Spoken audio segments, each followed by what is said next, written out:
Over many years, I've written about something called collusion. Now, you've heard of that word, I'm sure, and in the context that I've written about it, which is to do with change in our lives, change in organisations, change in society, collusion has been something that I've largely written about in a critical way. Collusion involves saying the nice thing.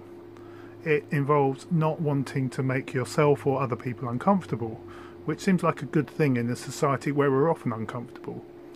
Collusion is about an unconscious agreement to not go into the zone of discomfort, which is potentially a painful place, a place of discomfort.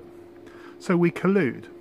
If we have something truthful to say that might be uncomfortable, we tend to dilute it, to dumb it down, to find words that make it appear either better or even much better than it truly is. So we avoid what we might call unnecessary criticism. Because criticism is a mean thing. Why would we want to criticise in a way that would diminish somebody else? Collusion is the unspoken agreement to avoid the zone of discomfort. And the result is mediocrity in a lot of cases. Mediocrity because we don't hear the truth. Now, truth is something that can become a bit overdone, particularly in social contexts where what truth is, it becomes a method to actually diminish other people, to cast a shadow over their fun, to spoil the party. And so in a world now that is very much about finding happiness as quickly as possible, and in a world where there is a lot of stress, a lot of depression, a lot of uncertainty, there is a good social reason for collusion.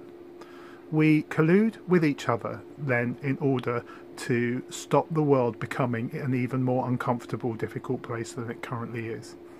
And we're often surrounded by people who feel a bit lost. We're surrounded by organisations that are cutting costs, that are just surviving. And anybody that would not collude is going to simply be adding to the misery that's already there. It also kind of points out that when we don't collude, we would probably need a world where we really trust the motives of other people. So if we hear some news from somebody that could really cast a shadow about what we're doing in a way that in the long run could be something we reflect on and that could make us feel able to actually take some experimental steps to improve what we do, i.e. to go in our zone of discomfort. So what we hear is bad news, but for a good reason, whether that's at an organisational level, a group level, or an individual level. Well, in that particular case, we need trust. If somebody says to me that I thought you could have done that better, or actually our business has only got a few months to live, if you look at the real figures here, that we really need to turn around this situation, that actually you need to work harder on that in order to get a better result. I don't think you're asking the right questions. I think you might actually be deluding yourself.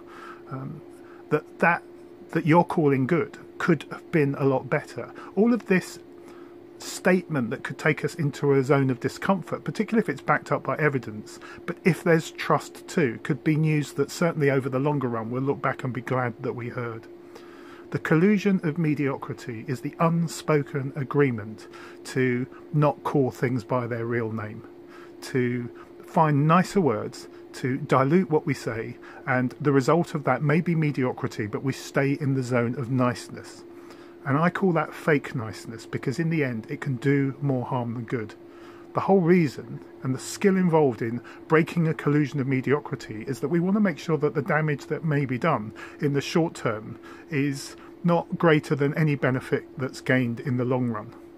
Telling the truth, telling it like it is, naming something for real, particularly when the motive is to improve something, when the motive isn't to bring somebody down, to gain an advantage over them, to, excuse the language, but to pee all over their party and spoil their fun, but to actually help them or the context that they're in move forward in such a way that things are better looking back. Well, then I believe that sometimes we actually have a duty to break the collusion of mediocrity. How we do that is where the skill is. It's better to seek permission for it if that's possible. To ask permission to say, can I call this by its real name? To invite it rather than to impose it on somebody. But just as you might actually shout and pull your child back just as they're about to dangerously run into the road, sometimes it can be a duty to name something if it's going to save lives or it's going to save an organisation from a kind of inevitable decline. People can go into collusion for long periods of time, support each other, kind of beef each other up on their mediocrity, and then it can get too late and the whole enterprise goes into bankruptcy or disaster. Often somebody can see it from outside, somebody with new perspectives or new information, and it's actually better if you can prevent it in the first place than get to that point of crisis or chaos where there's massive damage that's already been done and you're simply the namer, almost like the exorcist that has to point out how bad things have really got, the disaster scenario. The collusion of mediocrity is fairly endemic at the moment in a lot of organisational situations. It can be hard to be the bringer of bad news, particularly if all you're really doing is being the bringer of real news, but everybody in collusion sees it as bad news because they have traumatised honesty. A lot of people don't want to be the person who risks being thrown out in the short term and maybe never acknowledged in the long run as the person who actually told the truth in a way that benefited the system, the organisation, even the society. That's what I've been writing about, and particularly now I'm finding that collusion is even stronger, particularly in cultures where people fear that lawyers are going to come after them and sue them, that people are going to end friendships for life. It's particularly strong in social media, where there are a lot more thumbs up than thumbs down, and the thumbs down are not always collusion breaking at all, they're just nastiness. It's the rage at the bottom of a YouTube video where people start to criticise in really cruel ways. Collusion breaking may be experienced as cruel, but if the motive isn't cruel, it usually tends to have a better result in the long run. But it's not guaranteed, particularly where collusion is endemic. Collusion, the unspoken agreement to not call something by its real name. It's an avoidance of truth, because truth is seen as a sharp sword that does more harm than good. My experience over all these years is that collusion breaking is sometimes the best gift you can ever give anybody.